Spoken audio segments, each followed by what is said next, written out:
All right. You wanna stream video games on Twitch. We're gonna focus on Twitch right now, right? And just like me, when I got into this, I didn't think I'd be doing this kind of content.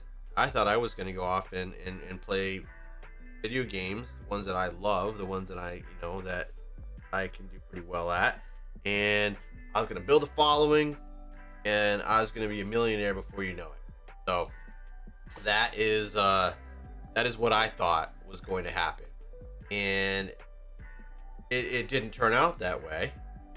Now I'm doing content where I am trying to help other people grow their streams, establish their brands, while I do the same thing, right? While I continue to grow, while I continue to establish my brand. And that's just kind of how it went.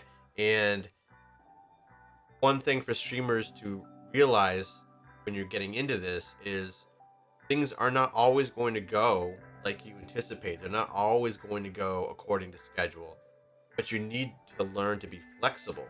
You need to kind of roll with whatever direction things are going. Now, if you're adamant that you want to do a certain thing, then do that. Then try to make sure that you can do those things that you want to do, that you set out to do. But if you are willing to be a little more flexible, then you might find you have an easier time growing at the rate that you wanted to by essentially giving people what they want.